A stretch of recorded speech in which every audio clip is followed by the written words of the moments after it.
Honey, I don't really feel much like recording a podcast today. Will you just tell me a story? Yes. Once upon a time, there was this amazing 35,000-pound caterpillar.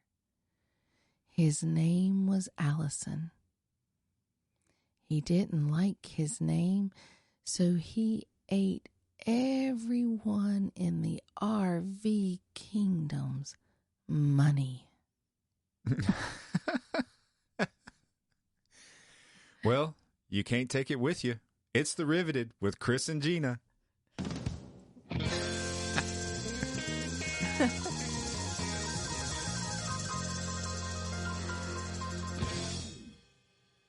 This is fun, Gina. You know why?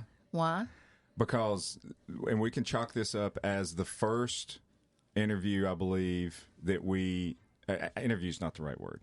It's a chat. It's our first chat at a fun Airstream rally with 80 some odd rigs, yes, right? 150, 160 people. We're meeting new friends left and right. Yes. And we're down at the beach. It's a beautiful day. It's a little breezy. There's music going on in the background outside. People are having a big time. And it's about 75 degrees or so. Very nice. And this is exactly the thing that we hoped would happen with our podcast, is being able to dive into these rallies and meet new friends and have them come on and chat with us about their experiences with owning an Airstream. So yes. I'm having fun. I am too. You know, you always talk about them coming on chatting about the Airstream. I want the juicy details behind the Airstream. Yeah, something tells me that's my favorite. Something tells me there's going to be plenty of those with this couple. Oh, with this couple, Yeah. Yes, I have no doubt. Yeah. So, listener, we are excited to have a super fun couple that we met here at the rally come on, and they also are unique to this podcast because they are the first Airstream owners that we have interviewed too. That here I said interview again, Gina. You did. Our first guests that have a different Airstream than a travel trailer, and we're excited to talk about that. It's going to be super fun. Some of you may not realize that there are other types of Airstreams besides silver travel trailers. Yes, there are. Yeah. So without further ado, let's get right to it, I guess, right? Jump in. So we have with us Bjorn and Nichole Kasper. With a K. With a K. And excited to have them on the podcast. They are from North Carolina, and we are just becoming friends with them. But I believe that we're going to be friends for a long time. I think that I see a bright future here. Very cool. Yes. You guys, welcome to The Riveted with Chris and Gina. Thank you so much for having us. Yep, you're quite welcome, and hope you have fun with the chat today. I mean, hold on, everybody. They're tame right now in this introduction, but, you know, they're going to loosen up here. Yeah, it's going to be good. She's already loosening up. Listen to her. So, welcome, you guys. We always like to start out asking our guests what their kind of beginning point was with Airstream. And I think your guys' story might be one of the most unique because of the type of Airstream you have. So, like, tell us about where you were in life, what was going on, and then what caused you to dive into Airstream ownership, especially with the specific kind you have. And go ahead and tell us what kind that is. Absolutely. So I'd seen Airstreams running down the road for decades now. And, of course, they're iconic, shiny, beautiful, known for quality, craftsmanship, and community. So the way we stumbled upon this one is we are best friends. We're from Belmont, North Carolina, just west of Charlotte. They own an Airstream and a similar model. And what happened was they introduced us to a friend over phone and basically said these folks are thinking about selling their unit. And because they had bought it specifically to full-time and work up in the Maine area before retiring elsewhere. And come to find out something at the Maine campground went amiss, so they accelerated their retirement to move down to Ecuador and had a quick sale in mind. So I was like, that's a great opportunity. Quick sales are usually good for the buyer. So I checked my funds and realized, unfortunately, at that point in time, I did not have as much funds available as I would have hoped. Let's just say it was closer to $100,000 6 months ago, because I had actually seen the ad for it that they had purchased from online. Wow. And I basically, over Facebook Messenger, sent them a message. I was like, I don't want to insult you, but honestly, this is the only figure that I am able to touch into and liquefy as quickly as possible within the next 2 days. And I threw out $50,000 even. An honest figure. I was like, I don't want to insult you, but that's it. He said, let me think about it. Let me talk to my wife. Let me pray about it. And that's exactly what they did. And the next morning, he called and basically said, sold. And you hadn't seen it yet? Hadn't seen it yet. No. Yeah. No. And on top of that, we had a brand new fifth wheel. Yeah. We had just bought a brand new Keystone fifth wheel. Keystone, unfortunately, which we found out in about 11 months, is not known for their quality. Yeah. Every single time we weren't camping in it, it was in the shop up at Camping World. So literally, and we went through 4 12-volt refrigerators within those 11 months. Wow. It just no fun at all. But it was a brand new one, so we kind of know, especially non-Airstream models, non-Tier 1, that once you buy a unit like this, as soon as you drive it off the lot, you're pretty much losing 30-40% of the value. So it was like, wow, we're in this brand new, crappy fifth wheel, and we just bought a sight unseen Airstream. You had a lot going for you, didn't you? Yes, absolutely. And this is how he introduced it to me, though. He said, I have something to show you. And the guy pulls in our driveway with it. Oh, boy. Oh. And he says, we just bought this. I said, we did what? And he said, yeah. I said, we hadn't even seen this thing.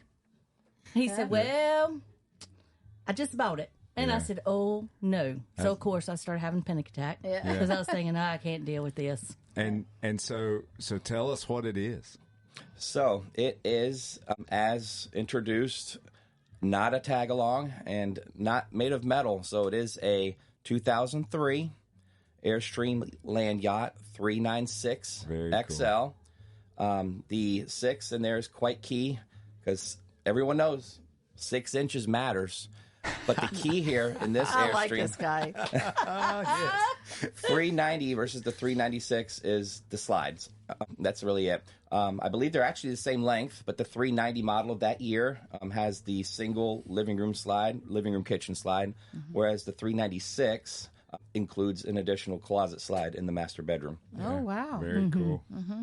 Yes. We've seen it, and it is beautiful. It is. The color scheme, everything is so unique. And for anybody that might be listening that was not aware that Airstream made fiberglass motorhomes, they did, and this is one of them.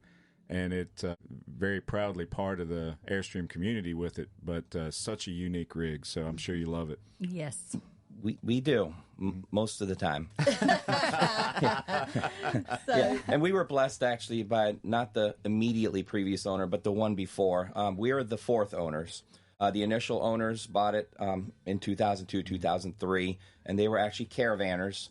They put probably, I would say, 70% of the approximately 190,000 miles that's on the rig now on the unit, and took really good care of it. We're blessed with an entire cabinet full of service and upgrade manuals, travel logs, gasoline, diesel fuel receipts, etc. And it's always been serviced at the same Freightliner Center in Gaffney. Really, really great stuff.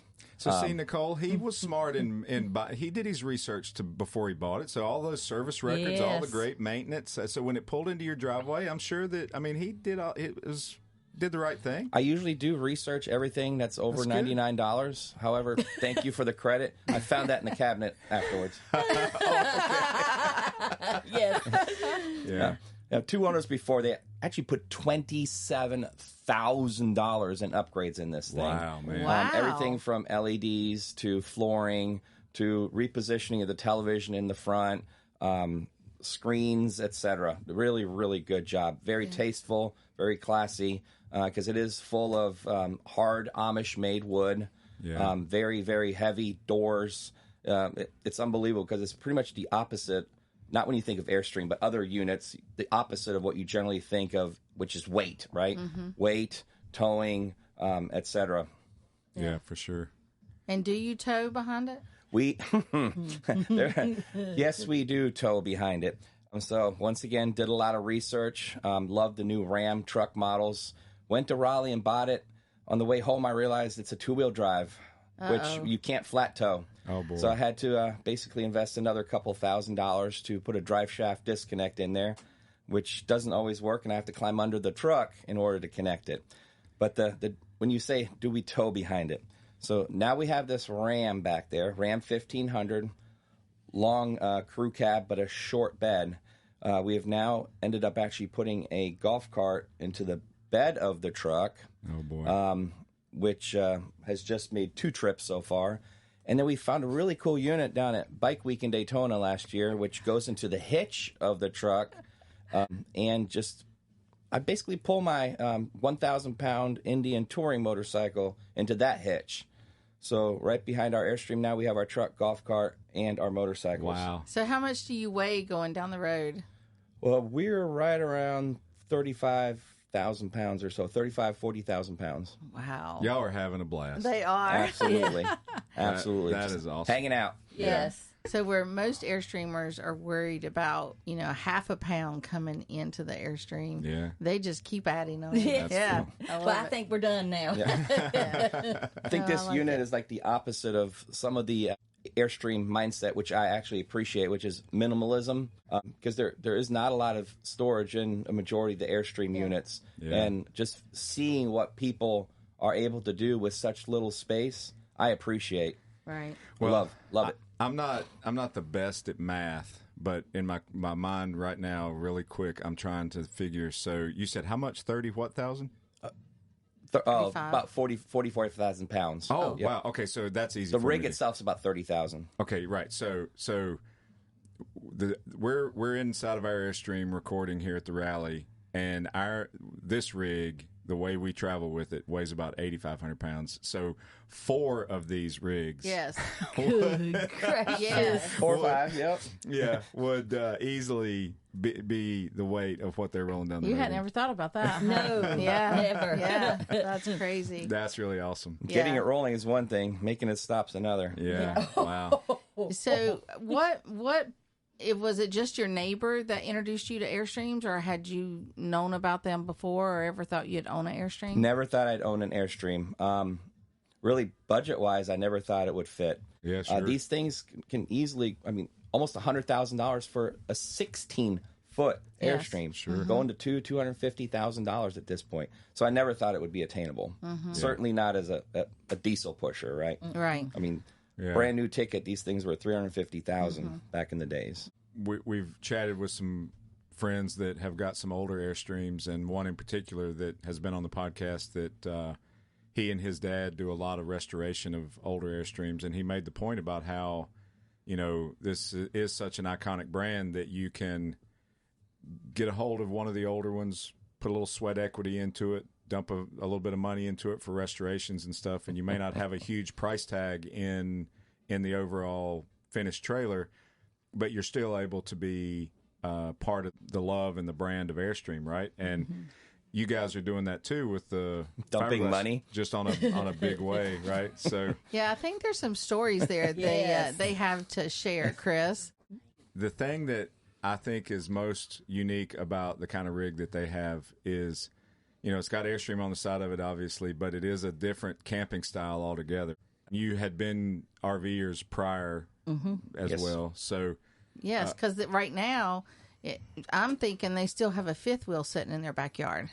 oh yeah, we didn't circle back to We that. sold it. Oh, you did finally sell it? get Okay. lucky and blessed by selling it fairly quickly Yes. to a couple who we're still friends with on Facebook, Yeah. and we still see the baby going down the road. Oh, that's good. Gina, thank you for coming back to that, because when he was talking about the Ram and the other stuff, I was thinking maybe they were going to hook the fifth wheel to the back of the Oh, Ram gosh. from the back of the Oh, yeah. Now there's an idea. Oh, no. and then the swivel trailer behind the fifth wheel. For long, they're going to be a half a mile long. Yeah. So you were able to sell the fifth wheel. We were. And got clear of that, and you got the Airstream. And then hit the road. Yeah. And how long ago was this? About 3 years ago. Yes. 3 years. Okay. 3 years ago. Cool. Yep.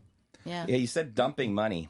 Yeah. So luckily, 2 owners before I said dumped some money into it, almost $30,000 in restoration. So we felt pretty happy with what we had received.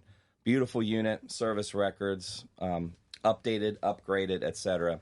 So we thought, hey, we're good to go. We're golden. We've got ourselves a gem of a deal, and we're now in the Airstream Club community.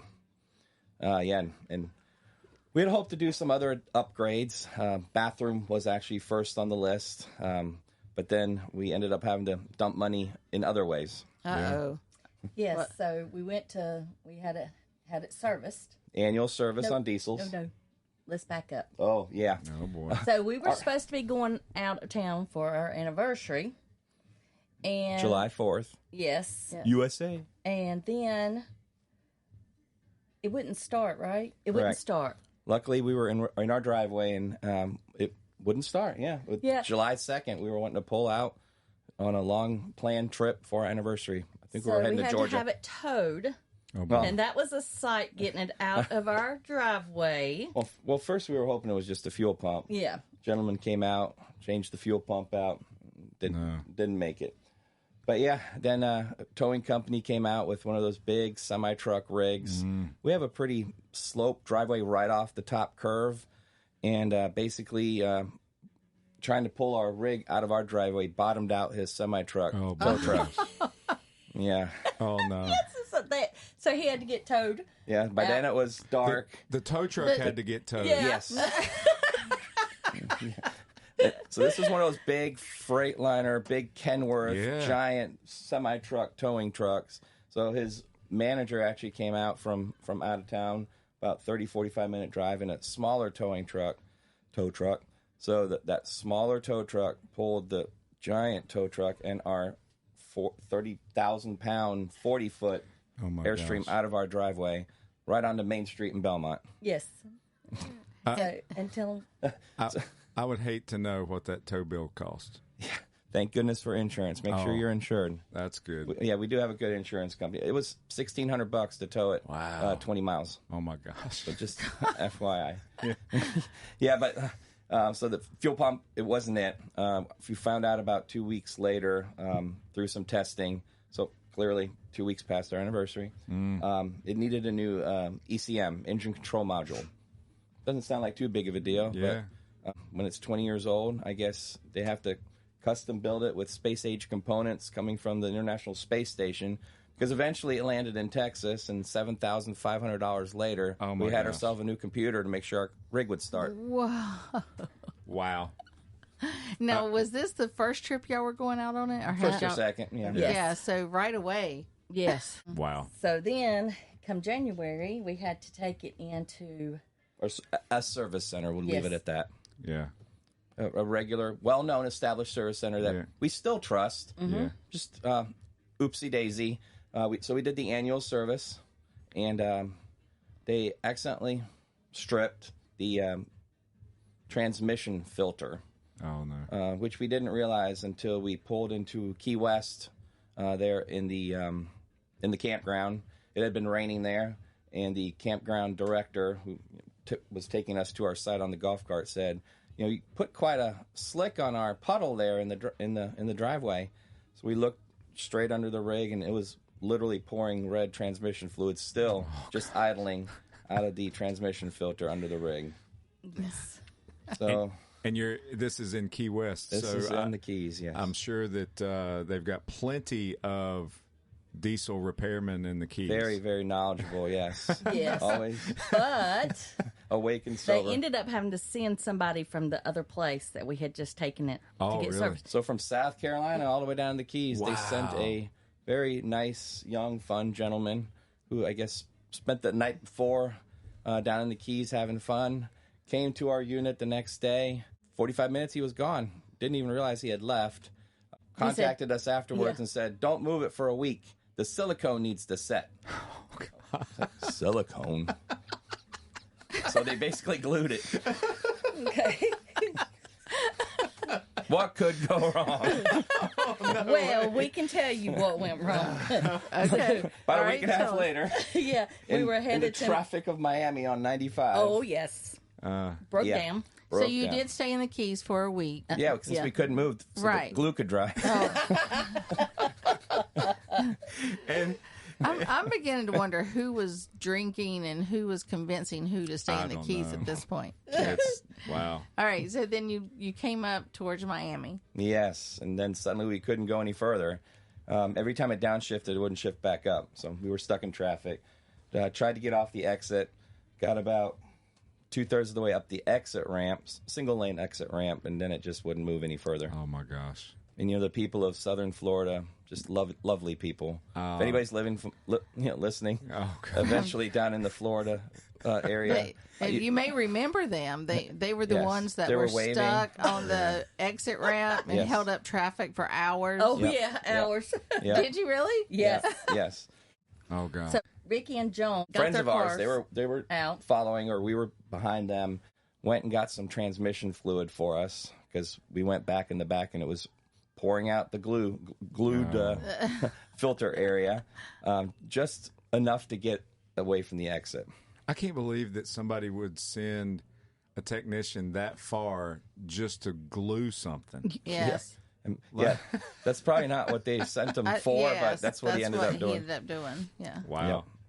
You know, this RVing stuff's supposed to be fun. Yes. It was fun because it towed us to a parking lot, which allowed us to enjoy Florida's buy one get one beverage policy, which we don't get in other parts of the state. Waiting for the next tow truck adventure. Yeah. Which yeah. So we were actually on our way from the Keys up to Daytona for Bike Week. So we disconnected the truck. Had at that point just the motorcycle in the back of the truck. We didn't have a golf cart yet, and they took off with it. After some persistence with the folks up in the South Carolina shop, they took care of getting it to the wonderful folks at Allison Transmissions of Miami, who worked on it while we finished our beverages, drove up to Daytona. Long story short, a couple of days later, got back into the truck, drove down and picked up our rig with basically rebuilt transmission. Wow. Yep. Which hopefully South Carolina dealer paid for. They took care of that. We took care of the tow. They took care of it. Good Yeah. folks. Good That's folks. awesome. That's Stuff good. happens. That's why I said didn't want to throw any names out, but if anybody figures out what's going on, good people, Right. good management, good ownership, great shop. Wonderful. Stuff happens. And so after all of those, tough experiences, you get through them, that kind of stuff. I mean, I guess you are enjoying it, right? And love the rig. Oh, yeah. Very and much, very much. And you've done a lot of amazing travel and stuff. So like, where is, one of your most favorite places you've been with it so far? Like, I think the Keys would have been. Unfortunately, I got food poisoning on the way down. Of course, the rig broke, et cetera, et cetera. But we really haven't gone far yet. I am of the younger persuasion, so I still work full time. And we've pretty much just hit the local areas around North Carolina. Yeah. We had a wonderful time earlier this year in the Outer Banks. Beautiful out there. We actually hosted an Airstream rally out there. And year before, we hosted an Airstream rally at the Top of Georgia Airstream only park. Yeah, we're familiar with that Top of Georgia park and have been there. It's been several years, but I've kind of find it a little bit challenging just to get our rig up there to that park. What's it like taking yours up those roads? Because it's mountain driving, and It's a little scary. Yeah. Especially when you're like looking down over, like, oh Lord, we're going to go off, the road. And then, when you go to that park, do you come in from the south, or do you come from the north across the mountain? Like, have you come across that mountain with your rig? We have, yeah. Oh wow, Yep. Unbelievable. And I think that's naturally the way we end up coming from the north. Yeah. And we pull into there, and having the dual air conditioning, which some of the other tag-alongs do as well now. We require 50 amp service. Top of Georgia has 2 sites for 50 amps, so we're always crossing our fingers. Yeah. Top of Georgia, like quite a few other Airstream parks, don't take reservations. Even if there's a rally going on, there's a pretty good chance that every Airstream park will fit you in. Yeah. It's just what they do. But very, very, very good people up there. And we love that area of the country. Helen, Georgia is kind of my home away from home. I was actually born and raised in Germany. English is my second language. I was 10 years old when I came to the States with my mom and stepdad and newborn half-sister. So Helen, Georgia, with their Oktoberfest and their Alpine Village up in the mountains is kind of an ode to home. That's awesome. Yeah, it's a cute place. We love it. enjoy going up there. Yeah. We go over to the lake, too, and paddle when we're up there. Yeah, the lake north of Helen there. What is that, Hiawassee? Yes. Hiawassee. Yeah. It's Hiawassee Lake. beautiful through there. Yeah. Yeah, we like it up there. So, well, do you have a question, Gina? Because I have one I really want to ask, Well, but then I just don't want ask to it. keep hogging the deal No, here. no. Okay, so I here's... feel like I'm hogging, too. No, here. no. But, so, Nicole's from Belmont. Yes. Bjorn is from Germany. Right. How in the heck did you guys meet? Well, let us finish telling you what happened with our rig, and then we're going to tell you. Okay, go ahead. Oh, yeah. But wait. Oh, There's more. There's Yes. more. we love more. Yes. So last year we were in Dillard, Georgia. One of our favorite places to go. Right Yeah. south Beautiful. of Highland, North Carolina, the highest point in North Carolina. So we get ready to leave there, and we're headed down the road, and all of a sudden we see this black smoke coming out of the rig, and we're like, "What is going on?" While you're You're driving. driving. Yep. Okay. In the mountains. It was working hard. And so he goes to pull over, and it stops, and we're in the middle of the road with the truck, and so we get out. But before we got out, when he went to turn, we had this bottle of liquor sitting on the counter, and it busted everywhere. Oh, no. Luckily, it So- was gin. It was very nice and floral. Yeah. So all of a sudden, all these Did police you put a start little bit showing behind up, your ears? and I was like, the cops can't come in here because they're going to be wanting to know why is this bottle of liquor laying all in the floor, and you're broke down.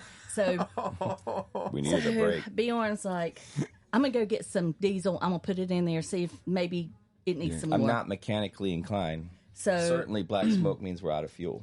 So we finally get it running, but after we had stopped all the traffic again, Yeah. and we get it running. Well, by that time we were headed to Hot Springs, and then we were going to Marion. For Illumalina. Yep. Well, all of a sudden we see this other Airstream going by, and they're going like this, looking, breaking their neck, and just waving at us. Oh. And so I get a text message, and they're like, "Do we need to come back and help y'all?" And we said, "No, we're good." So And we that all other check on Airstream each also other. happens to be one like ours. I believe Yes. it's a 2004. They're members of our Carolinas Airstream Club as well from the Georgia area. Yes. Yeah. But they're good friends of ours as well, Bill and Corey. And they have a 2004 Land Yacht, just gorgeous. Theirs is in the like maroon red Merlot and gold Persuasion. Yeah. So we Awesome. get it running, and we're headed to Hot Springs. By running, it just means the engine's turning over. Yeah. Not properly performing.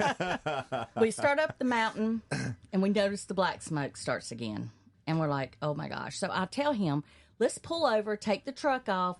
Maybe it'll help the motorhome, get up the mountain. We were smart. maxing out at like 15 miles an hour Yeah. at that point. So we do that. Well, all of a sudden, it dies. Like now it's no longer running at all. No. So that wasn't a good idea. then. No. No.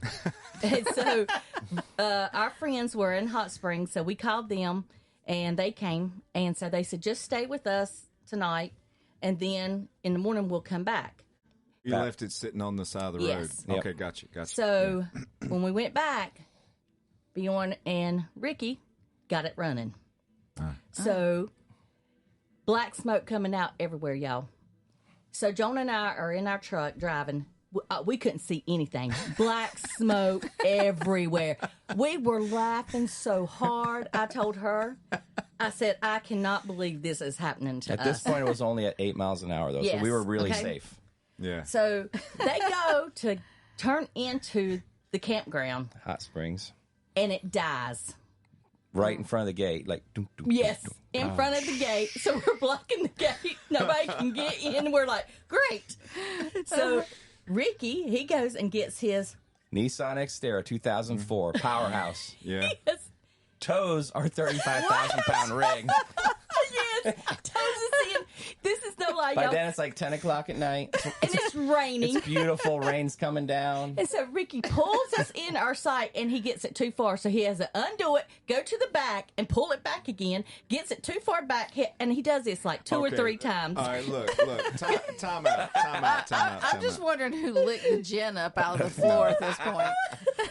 I'm calling bullshit on this. I believe that this story I is got fabricated. video, honey, of this camper. Oh, she has video. Yes, Yes. I do. So, Yes, she's a woman after my own heart. I love my it. gosh. so then they get up the next morning and start calling. Somebody comes and they change out the. Very, very good people at Caterpillar of the Carolinas up in Asheville. Basically, they found out the culprit, and it was called a split tip on the fuel injector. So each piston, I guess, like I said, I'm not mechanically inclined, but I believe each piston has a fuel injector, and I believe in our engine there's 6. So it's about a $600 part, the fuel injector itself. And at the very end, where the fuel gets sprayed into the cylinder, a little piece of metal came off and basically started banging around in the cylinder. Oh boy. No big deal, right? $600. Yeah. But I was worried that this was probably the most expensive oil change I ever had because they had to get the diesel fuel out of the oil, et cetera, et cetera. Mm-hmm. So he replaced the fuel injector, and we thought we were good to go. So the next morning he did say, yeah, it's still going to smoke the next day. You got to get the diesel fuel out of the oil, even though he'd done a full oil change. So it's still going to smoke. It's like, okay, cool. So we fired it up at Hot Springs, let it smoke out a little bit. Neighbors didn't like us very much, even though we pre-warned them to close their windows, which they luckily did. But we did get to Marion a day late. Even at that point, we were still going about 30, 35, 40 miles an hour. And we just thought it might be related, still trying to blow the soot out. Mm-hmm. So, but we made it to Illumalina, had a great time. When we were time to leave there, though, again, black smoke came, but it just wasn't feeling right. It took forever to start. And the gentleman that replaced the fuel injector actually said it might be hard to start. Just work it. We didn't want to burn up the starter, but we did, got it started. We're like, we're not taking it home like this. This doesn't feel right. So we basically called Caterpillar of the Carolinas and said, hey, we're going to bring this by. He goes, get it here by 4 o'clock, which is when our guy leaves. Get it here before then, and we'll take a look at it. And this was in October of, I guess, 2020. That was last year. 23. Yeah. So then, of course, the guy couldn't check it. So we had to get what we And could by check out it, of I think they meant, oh, yeah, it doesn't look right. Park it. Oh yeah. So we got what we could out. And then, Like, yeah, we're going to lose our camper again for a couple weeks. yeah, because they said a couple weeks. We got it back this year in March. Oh boy.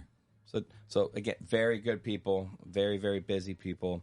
Had to do a lot of special work to it. They basically did a gold engine rebuild on this unit. And in doing so, I guess the way they designed it, they put the end cap of our unit on after they installed the whole engine. So a lot of the engine components had to be taken out through the rig at the front door. And then they realized that the radiator had to be redone. The turbo was blown. So this little metal piece, probably the size of my pinky fingernail, that broke off of the fuel injector had bounced its way through the cylinders and the pistons and the fans and the injectors and the turbo and the radiator, the turbo itself, the turbo radiator, before finally, I guess, exiting the unit at some point. So all in all, after about 5 months of work, 2 or 3 additional test drives, working with the people down at Freightliner in Gaffney, figuring out how to access some of these other components of the engine without having to take the rear fiberglass cap off. We did get the unit back. They did us a solid by taking the approximately $43,000 repair bill down to $30,000, which is what we pulled out of our home equity loan. Unbelievable. You guys So you had a $50,000 investment and into a beautiful about $90,000 Airstream. So now we're right at the value. Yes. But we're still loving this thing. Yeah. We're loving the travel, loving the community. We were just loving not being able to use it as much as we wanted to. Yeah. Right. Well, I was about to kind of say the same thing, that it's as unique and rare of a rig as you have. You obviously love it for one, and you gave it the respect it's due by getting it back on the road and enjoying it. It absolutely yes. deserves And it. Yes.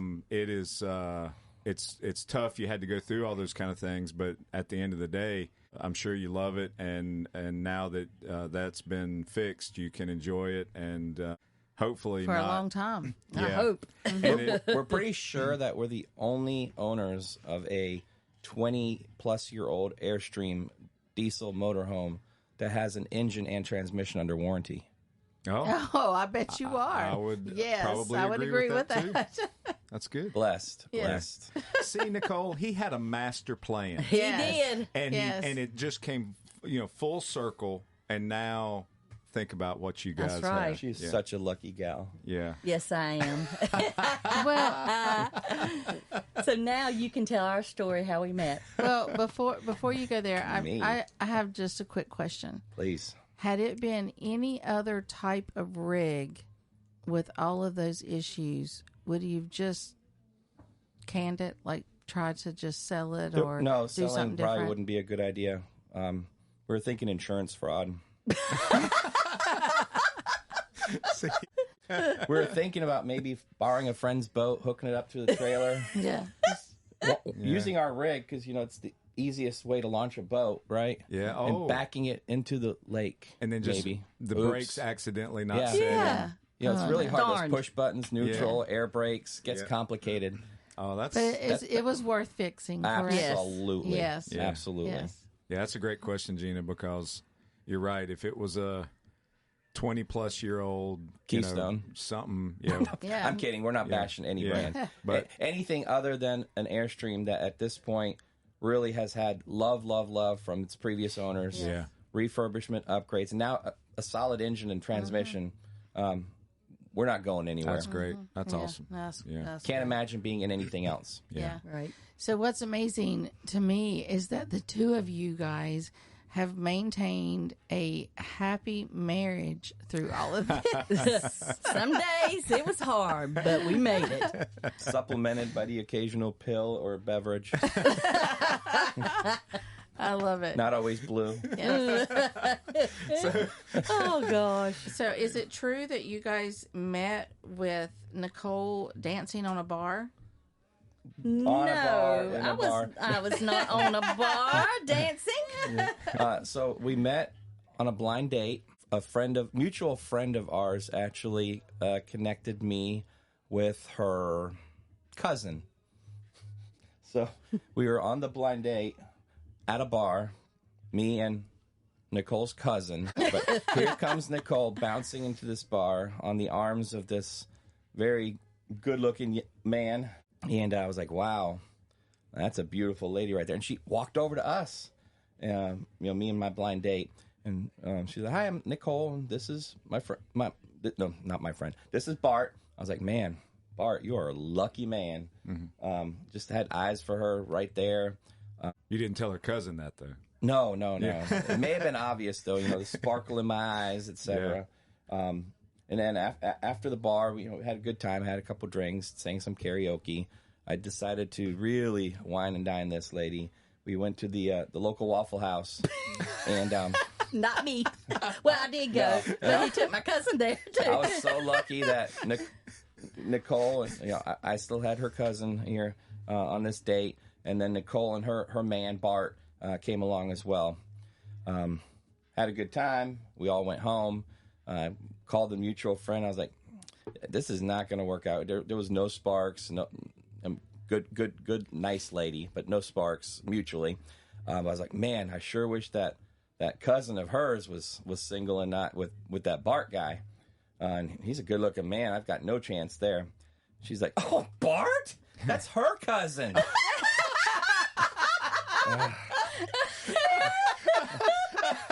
Yes. And no offense to our friends up north, they're not kissing cousins. But no, we're real close. Yeah. Real close. Real yes. close. Yeah. but I had not- no idea they were cousins. Yeah. And But- it was so funny though. So we talked and everything, and then Everything. on July the 11th, 2014, we went on our first date. Yeah. Yes. So we Took her went. to the Noda area of Charlotte. Really, really cool, fun place. Yes, Yep. we know that place well. Actually, long story short, we went to this adult version of Harry Potter on stage. Oh wow. And it was fun, lots of fun. But her niece, late teens niece, was wanting to make sure she was okay. So they were sitting there texting. Of course, Nicole's face was glowing with happiness of being on an amazing date, and her iPhone screen. This lead Harry Potter fellow stops the production, throws down his magic wand, looks Nicole straight in the eye, And I'm on the front row. Yep, of like probably 100 people in the audience, and he goes, "Ma'am, are you not entertained?" Oh no. And roasted her for a solid 5 minutes, stopping the show. Wow. My Great whole first face date. was blood red. Oh boy. And I did get her home safely. And Yes. Yeah. Awesome niece is now in her mid-20s. Yes. that So then we've been dating since then, and then we had talked about getting married October 10/10/2020. Yeah. Just a cool date. 10, Yeah. 10. 2020. yeah. So then we went to pick up our rings in June End of of June. 2019. Yep. And he said, let's just get married July 4th, 2019. I said, what? He said, yeah, let's just get married. Gives you And- 10 days to get ready. Gave me 10 days. Well, by that time, my grandmother was sick, and so she passed away July the 3rd of 2019. And we were getting married on the 4th. Yeah. So that day, we were getting married. Bittersweet. I asked my dad, I said, do you want me to wait? And he said, no. It was his mom. Your mama would be very upset. Yeah. So, of course, I cried. He cried all the way down the aisle, but it was better. I mean, Yeah. it was better that I went ahead and done it. It was great. And my dad was happy. And so, and then I know she was. Yeah. Yeah. That's But, great. so we have been together a total of 10 years, been married 5 years. Yeah, that's wonderful. That is awesome. But Yeah. 10/10 would have been a great Yes. Would've been day. great. Yes. Our anniversary is October 10th. That is a great day. It is a great Guess day. the year. Guess the year. No, don't. 2004. No. Never mind. No. 84. No. No. You're in the wheelhouse all in either direction, but no, it was 1992. 92. Yeah. Oh, wow. And Been together a long time. yeah, October 10th, 1992. Still look like newlyweds. That's why I was initially going 2004. Yeah, we are. I can see in your eyes. Look We at the way are. you're looking at each other. Yeah. Oh, see? See, I mean, we Googly-eyed. live full time on 180 square feet. Of course, We have to like each we have other. to like each other. Or we're very good actors. Yeah. So, final question before we start wrapping up, I guess, is where did each of your love of RVing or Airstreaming come from? Like you had different campers prior to your Airstream, but like, had you always done that in your lives, or was it a new thing, or what caused that passion to start? You probably have two different levels of it. Mine was different than hers. Go ahead. Yeah, Hannah. my grandparents would always take us camping as kids. And then, and they had a place at Apache here in Myrtle Beach. And then they bought a house in North Myrtle. And so then we stopped camping. But we camped up until I was probably 15 years old. Yeah. And then they bought the house. So I've always come to Myrtle Beach. Yeah. So her version of camped is a little different, though. Yeah. Notice she said they bought a house at a campground. Yeah. No, they had their camper at Apache, and then they bought a house Got it. in North Myrtle. Yeah. And so it was like you'd come down on the weekends and the summer breaks and Oh, stuff yeah. like that. Yeah. Yeah. Yeah. All the time. I loved that. I did that too. So my love of camping started bear hugging my mom. I was raised by a single mom in Germany. She had a 1974-75 Honda Goldwing before they became big dressers. And I was 3-4 years old, and we went all over Europe to different Goldwing rallies with a little, pup tent. Wow. And supplies whenever we could. And so my love for camping started there. Went to raising my sons in Boy Scouts back, a lot of times, even Cub Scouts at that point were even still camping. I think the Boy Scouts still do now. Between then, my mom and my dad, we went camping. It's at the time when you have a tent, campgrounds are $6, $7, $8. It was a cheap way to get away, have quality family time around campfires within the tent. So we still have that same love and that same community now, just in bigger, more comfortable, expensive rigs. Yeah. All of us do. Yes. So had to take care of my wife. She's shown me the definition of the word bougie, which I had never heard before. I think it's Boujee, bougie. But I love her, and I wouldn't do anything else in anything else. So I love our Airstream, love the community, and that's one thing I don't think we could ever do without. Certainly, there's advantages in other brands such as size, mobility, the fifth wheels, the slides, the this, the that. But the community within the Airstream community, I've never seen anywhere else. Yeah. There's Freightliner this and Thor that, and actually kind of cool with the unit that we have. We can be part of the Freightliner Chassis Owners Club. We can be Airstream Club. We're part of the Family Motor Coach Association, which I understand just changed names to the Family RV Association. They did. Oh, really? Yes, Wow. they did. I think they're trying to expand their audience as well. Good people there.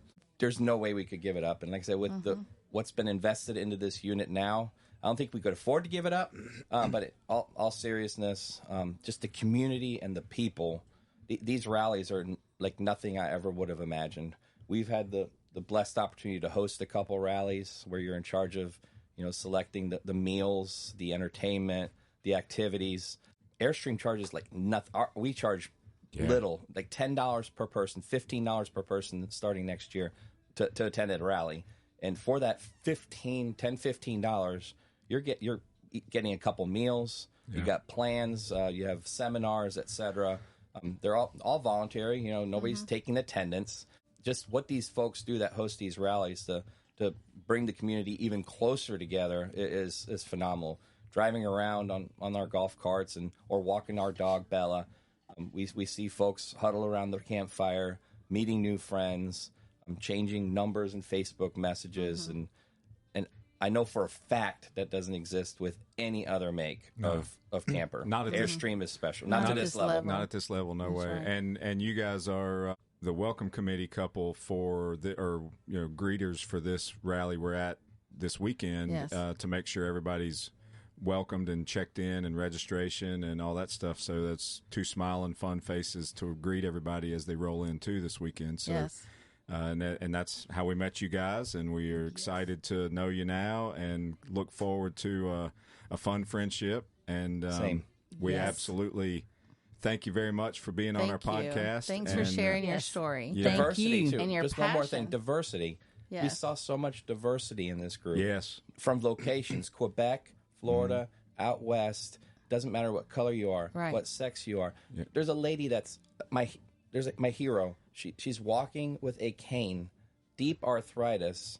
Her female camping friend partner said she's not going to camp anymore. And this elderly lady who can barely walk drives a Chevy Silverado and tows an Airstream by herself. Yes, I met her last night. She's really phenomenal. Goosebumps right now. Yes. And that's you never know what you run into. Yeah. It's not just because of the love of the Airstream at this point. It is because of the love of the community as well. Yeah. Yes. And I think out of the 80 rigs or so, 4 or 5 folks are single, whether they're single or widowed or whatever. They never whatever. A lot of people don't think of owning a tag-along or a motorhome and going camping by themselves. Yes. Some people can't imagine living by themselves or going out to eat by themselves. Think about driving all over the state or the country by yourself. Yep. We know quite a few, especially ladies, more ladies than men that travel by them. Surprisingly, yes. Travel by themselves. And but they're our heroes, right? They're just Absolutely. awesome. They're That's awesome. awesome. Yes. Yeah.